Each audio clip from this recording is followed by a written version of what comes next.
वाट का बल्ब चाहिए। इसके अलावा आपको एक जंपर वायर चाहिए जिसमें न्यूट्रल और फेज वायर हो। आपने तार की एक साइड इस तरफ लगा देनी है और दूसरी साइड आपने इस बल्ब के होल्डर के अंदर लगा देनी है, जो कि मैं जरा स्पीड के साथ लगा लेता हूँ। जैसा कि आप लोग यहाँ पर देख सकते हैं कि एक साइड पे हमने बल्ब को कनेक्ट कर दिया और दूसरी साइड पे हमने इस प्लग को लगा दिया है। बहुत ही आसान काम है, एक अनाड़ी बंदा भी कर सकता है। जैसे ही मैं इसको 220 वोल्ट के साथ कनेक्ट करूंगा तो हमारा बल्ब टर्न ऑन हो जाएगा। अब इसको सीरीज लैंप बनाने के लिए हमें इसकी कोई से एक तार को कट करना पड़ेगा। मैं यहाँ पर रेड वायर को कट कर देता हूँ। एक चीज याद रहे, 220 वोल्ट को आपने डिस्कनेक्ट कर देना है। इसके बाद यहाँ से इसको मैं कट कर देता हूँ। दोस्तों आप लोग यहाँ पर देख सकते हैं कि हमने रेड वायर को कट कर दिया। ये दो सिरे वही रेड वायर के हमारे पास बचते हैं। अब मैं इसको दोबारा 220 वोल्ट के साथ लगाता हूँ।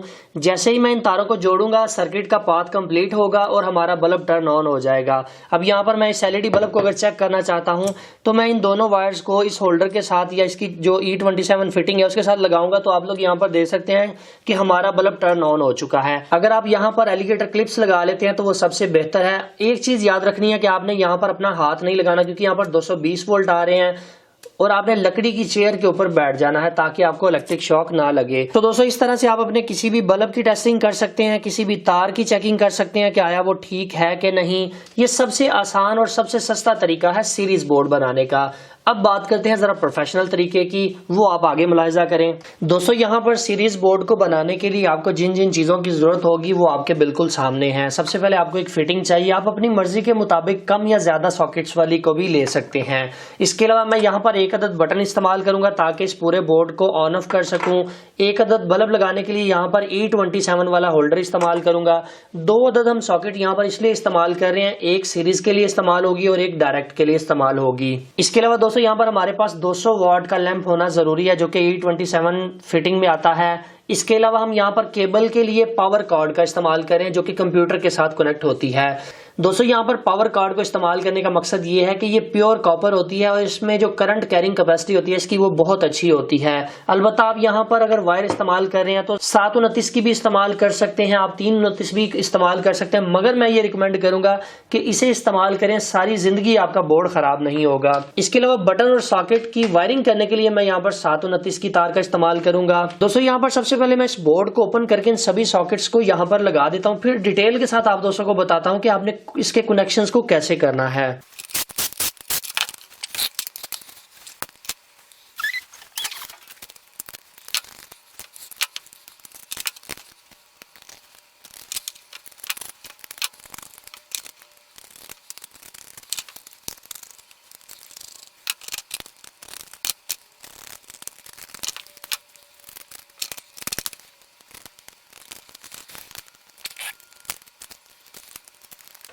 अभी दोस्तों जैसा कि आप लोग यहाँ पर देख सकते हैं कि हमने इन सभी को फिट कर दिया है। यहाँ पर बटन हमने इसलिए रखा है ताकि मैं इसको ऑन ऑफ कर सकूँ, पूरे बोर्ड को कंट्रोल कर सकूँ इस बटन की मदद से।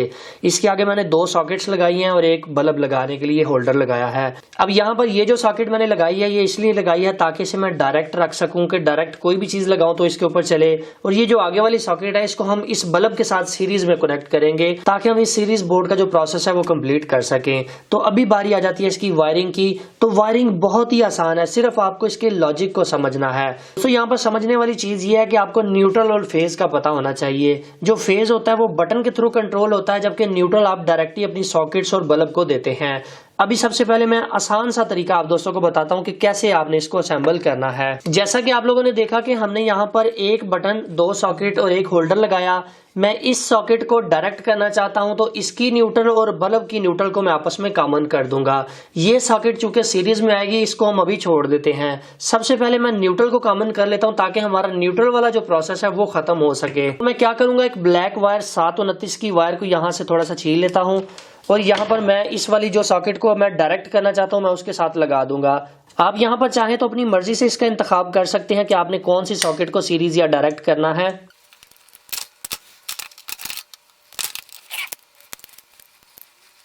अभी दोस्तों जैसा कि आप लोग यहाँ पर देख सकते हैं कि मैंने इस सॉकेट के नीचे वाले पॉइंट को इस बल्ब के नीचे वाले पॉइंट के साथ कनेक्ट कर दिया, तो ये हमारी न्यूट्रल आपस में जुड़ चुकी हैं। अभी बारी आ जाती है फेज को लगाने की। अभी यहाँ पर फेज की तार को लगाने का तरीकाकार ये होगा कि ऊपर वाले पॉइंट को हमने छोड़ देना। यहाँ पर हम मेन पावर से जो पीछे से फेज आ रहा है उसको यहाँ पर लगाएंगे। आगे यहाँ से एक जंपर उठा के हमने यहाँ पर डालना है, फिर इससे आगे यहाँ पर आएगा और यहाँ से इसके सीरीज में होता हुआ ये वाला जंपर हम यहाँ पर डालेंगे। मैं जरा कर लूँ फिर आप दोस्तों को दिखाता हूँ।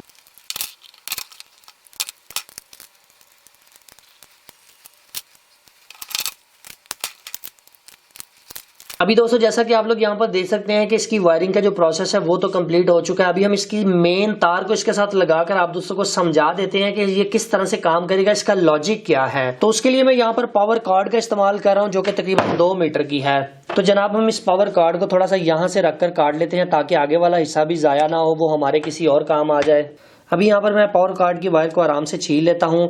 जैसा कि मैंने आप दोस्तों को पिछली वीडियो के अंदर एक्सटेंशन बोर्ड बनाने का तरीकाकार बताया था, उसमें भी हमने पावर कार्ड की केबल का इस्तेमाल किया था।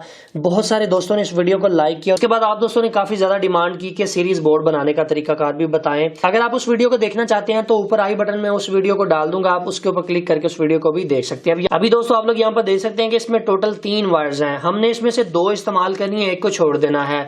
जिसके ऊपर ये जो ग्रीन कलर की लाइन लगी हुई है, येलो वायर है, ग्रीन लाइन लगी हुई है, इसको आपने कट कर देना है। हम अर्थिंग को इसलिए कट कर रहे हैं क्योंकि पाकिस्तान के अंदर अर्थिंग बहुत कम इस्तेमाल होती है। हमारी सिर्फ 2 ही तारें यहाँ पर यूज होती हैं, एक न्यूट्रल और एक दूसरी फेज। तो जनाब मैं यहाँ से ये जो न्यूट्रल वायर ब्लू कलर की वायर है इसको मैं न्यूट्रल के अंदर लगा देता हूँ इस जगह पे, और इसके बाद ये जो हमारे पास फेज वायर बचती है इसको मैं यहाँ पर बटन में लगा देता हूँ। अभी दोस्तों जैसा कि आप लोग यहाँ पर देख सकते हैं कि ऑलमोस्ट हमारा ये जो बोर्ड है ये रेडी हो चुका है। अभी यहाँ पर इसका लॉजिक समझ लेंगे कि ये किस तरह से काम करेगा। देखिए यहाँ पर मैंने फेज वायर को कनेक्ट किया और यहाँ पर न्यूट्रल चूंकि यहाँ पर कॉमन होती है बल्ब की भी और सॉकेट की भी, हम एक ही सॉकेट डायरेक्ट इस्तेमाल करें इसलिए इसकी न्यूट्रल और इसकी न्यूट्रल कॉमन होगी।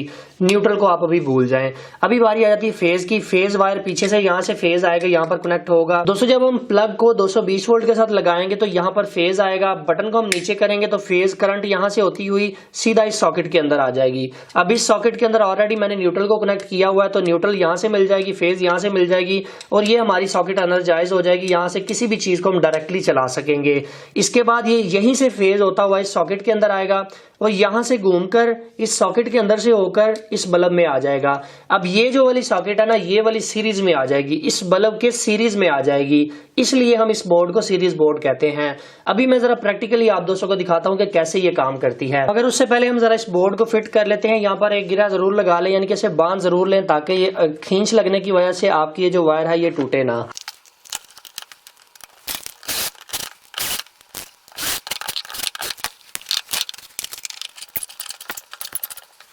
अभी दोस्तों जैसा कि आप लोग यहाँ पर देख सकते हैं कि हमारा ये जो एक्सटेंशन बोर्ड है ये रेडी हो चुका है। मैं ज़रा इसको टेस्ट कर लेता हूँ। ये पहले वाली सॉकेट जो हमने डायरेक्ट की थी इसके साथ मैं डायरेक्ट ये वाला बल्ब कनेक्ट करता हूँ तो आप लोग यहाँ पर देख सकते हैं कि ये बिल्कुल ठीक तरह से काम करने लग गई है।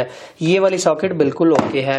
अब आगे वाली जो सॉकेट है वो सीरीज वाली सॉकेट है। तो यहाँ पर मैं स्मार्ट सॉकेट को इसके साथ कनेक्ट करता हूँ तो आप लोग यहाँ पर देख सकते हैं कि ये भी टर्न ऑन हो चुकी है। अभी दोस्तों जैसा कि आप लोग यहाँ पर देख सकते हैं हमने इसी LED बल्ब को सीरीज वाली सॉकेट के अंदर टर्न ऑन किया है तो यहाँ पर ये वाला बल्ब जो है ये ग्लो लग चुका है, जिसका मतलब ये है कि हमारा सीरीज और पैरेलल कॉम्बिनेशन बिल्कुल बेहतरीन तरीके से काम करने लग चुका है। यहाँ पर मैं किसी भी मार्कर की मदद से इसके ऊपर इस साइड के ऊपर S लिख देता हूँ तो यहाँ पर मैं D लिख देता हूँ ताकि मुझे याद रहे कि ये वाली सॉकेट डायरेक्ट है और दूसरी वाली सॉकेट जो है वो सीरीज है। अभी दोस्तों हम इस सीरीज बोर्ड को जरा प्रैक्टिकली आप दोस्तों के सामने दिखाते हैं कि इसके क्या फायदे होते हैं, मगर उससे पहले आपने इस तरह की एक एक्सटेंशन बना लेनी है। चाहे आप इस्त्री की लीड का इस्तेमाल कर लें, इसके आगे एलिगेटर क्लिप लगाना चाहते हैं तो वो आपकी मर्जी है। अब यहाँ पर आप लोग देखें कि मैंने इसको सीरीज सॉकेट के अंदर लगाया है। डायरेक्ट सॉकेट के अंदर कभी भी आपने इस तरह के प्लग को नहीं लगाना। अब मैं यहाँ पर जनाब इसको कनेक्ट करता हूँ दोनों तारों को, तो इसका मतलब ये है कि हमारा सीरीज लैंप बिल्कुल ठीक तरह से ऑन हो रहा है। मैं ये चेक करना चाहता हूं कि मेरी ये सप्लाई ओके है कि नहीं। ये वाली जो पावर सप्लाई है मैं इसे देखना चाहता हूं कि क्या ये ठीक है कि नहीं। तो मैं क्या करूंगा कि फेज को फेज के साथ और न्यूट्रल को न्यूट्रल के साथ लगाता हूं। आप लोग यहाँ पर देख सकते हैं कि हमारा ये जो 200 वाट का बल्ब है ये फुली ग्लो कर रहा है। इसका मतलब ये है कि इस सप्लाई के अंदर फुली शॉर्टेज है, मुझे उसको टेस्ट करना पड़ेगा, उसको रिपेयर करना पड़ेगा। सबसे पहले मैं इसकी FETs वगैरह को खोलूंगा, उनको चेक करूंगा। अगर मेरे पास सीरीज बोर्ड ना होता तो क्या नतीजा होता तो वो भी आप दोस्तों को दिखा देता हूं। दोस्तों मिसाल के तौर पर अगर मेरे पास ये सीरीज बोर्ड ना हो और मैं इस पावर सप्लाई को डायरेक्ट 220 वोल्ट के साथ कनेक्ट करूं तो उसका क्या मुझे नुकसान होगा, आप लोग यहाँ पर मुलाहिजा कीजिएगा। आप लोगों ने देखा कि जैसे ही मैं पीछे से बटन को टर्न ऑन करता हूं, इसके प्लग को लगा के जैसे ही मैंने बटन को दबाया तो इसके अंदर से एकदम से धमाका हुआ, जिसकी वजह से मेरी मजीद आगे चीजें खराब हो गई होंगी। अब मुझे उनको रिप्लेस करना पड़ेगा, हो सकता है मजीद नुकसान हो गया हो। सीरीज बोर्ड को इस्तेमाल करने का सबसे बड़ा फायदा ये होता है कि अगर किसी चीज के अंदर शॉर्टेज हो तो ये फौरन से आपको बता देता है। अभी दोस्तों बात करते हैं कि सीरीज बोर्ड को बनाने का क्या हमें फायदा होगा। पहला फायदा तो आप लोगों ने देख लिया कि मैंने सीरीज में लगाया तो सीरीज बल्ब ने मुझे बता दिया कि भाईजान आपके सर्किट में शॉर्टेज है, पहले उसे क्लियर करें फिर दोबारा मेरे साथ लगाइएगा। अब जैसे ही मैंने उसे डायरेक्ट लगाया तो फौरन से वो सर्किट ब्लास्ट हो गया। यहाँ पर उसका रिजल्ट आप चेक कर सकते हैं। एक फायदा इसका ये है। दूसरा फायदा इसका ये है कि सम टाइम टीवी की ट्यूनिंग करते वक्त जो कारीगर हजरात है वो इस चीज से वाकिफ होंगे कि सीरीज बोर्ड को इस्तेमाल करके वो टीवी के लोड को कम करते हैं, मतलब कि ये चेक करते हैं कि हमें कौन से पॉइंट के ऊपर इसको लगाना चाहिए तो फिर हमारे टीवी का लोड ठीक रहेगा और ये लॉन्ग लाइफ चलेगा। बड़ा फायदा इसका ये है कि अगर आपके पास मल्टीमीटर नहीं है और आप किसी भी तार को चेक करना चाहते हैं कि वो ठीक है कि नहीं, तो इस सीरीज बोर्ड की मदद से आप अपनी तारों को भी चेक कर सकते हैं कि आया वो ठीक है या नहीं। तीसरा सबसे बड़ा फायदा इसका ये है कि अगर आपकी कोई मोटर खराब हो जाती है, मोटर शॉर्ट हो जाती है, सम टाइम इस तरह से होता है कि घरों में ये जो वॉशिंग मशीन होती है ये अक्सर इलेक्ट्रिक शॉक देने लग जाती हैं, तो आप इस सीरीज बोर्ड की मदद से उसको भी टेस्ट कर सकते हैं कि आया आपकी मोटर शॉर्ट हो चुकी है, वो बॉडी के साथ उसकी कोई तार लिंक तो नहीं कर रही। तो वो सारा कुछ इस सीरीज बोर्ड की मदद से ही होता है। दोस्तों इस सीरीज बोर्ड का चौथा सबसे बड़ा फायदा ये है कि अगर आप कारीगर हैं और आप ज्यादा देर काविये को इस्तेमाल करते हैं तो अगर आप सीरीज बोर्ड में इस काविये को लगा देंगे तो हल्का सा बल्ब ग्लो करता रहेगा और आपका जो काविया है वो बहुत ज्यादा हीटअप नहीं होगा। इसका फायदा ये होगा कि ये जो काविये की बिट के ऊपर रस्ट आ जाती है, जंग वगैरह लग जाता है, तो वो बहुत कम लगा करेगा। इसके अलावा और भी बहुत सारे फायदे हैं सीरीज बोर्ड के। दोस्तों यहाँ पर एक चीज क्लियर करता चलूं कि अक्सर औकात इस तरह से होता है कि हम किसी चीज की टेस्टिंग कर रहे होते हैं, वो चीज भी प्रॉपर तरीके से काम कर रही होती है और हमारा बल्ब भी फुल ग्लो कर रहा होता है। अब यहाँ पर लोग कंफ्यूज हो जाते हैं कि यार हमारा बल्ब भी फुल ग्लो कर रहा है, चीज भी ठीक चल रही है, आया चीज में किसी चीज की शॉर्टेज तो नहीं या खराब तो नहीं होने वाली इसलिए वो फुल ग्लो कर रहा है। तो ऐसा नहीं होता। अगर आपकी कोई भी इलेक्ट्रॉनिक्स प्रोडक्ट 200 वाट कंज्यूम कर रही है तो ये बल्ब फुल ग्लो करेगा। जैसा कि आपने आगे देखा कि मैंने एलईडी बल्ब लगाया तो ये बिल्कुल मामूली सा ग्लो किया, क्योंकि वो एलईडी बल्ब 45 वाट का था इसलिए बिल्कुल मामूली सा ग्लो किया। अगर मैं कोई भी 100 वाट की चीज इसके साथ लगाऊंगा ये तो हाफ ग्लो करेगा, अगर मैं 200 वाट की कोई चीज लगाऊंगा तो ये फुल ग्लो करेगा। ये टेस्टिंग लैंप इसलिए होता है कि आप इससे चीजों की टेस्टिंग कर सकें। फाइनली दोस्तों आज की वीडियो यहीं तक थी। उम्मीद करते हैं आप दोस्तों को पसंद आई है। अगर आप लोगों को आज की वीडियो पसंद आई है तो काइंडली इस वीडियो को लाइक जरूर कर दीजिएगा और अपने दोस्तों के साथ शेयर कर दीजिएगा। कमेंट सेक्शन में हमें ये जरूर बताइएगा कि आपको वीडियो कैसी लगी है और हमें नेक्स्ट वीडियो किस टॉपिक के ऊपर बनानी चाहिए। जब आप लोग कमेंट करते हैं तो यकीन करें हमारा दिल खुश हो जाता है। हमें ये होता है कि यार हमारे दोस्त हमारे कंटेंट को लाइक कर रहे हैं, पसंद कर रहे हैं, शेयर कर रहे हैं, तो फिर हम भरपूर मेहनत करके आप दोस्तों के सामने मजीद वीडियोस लेके आते हैं। अपना बहुत सा ख्याल रखिएगा, अपनी दुआ में याद रखिएगा। अल्लाह हाफिज। पाकिस्तान जिंदाबाद।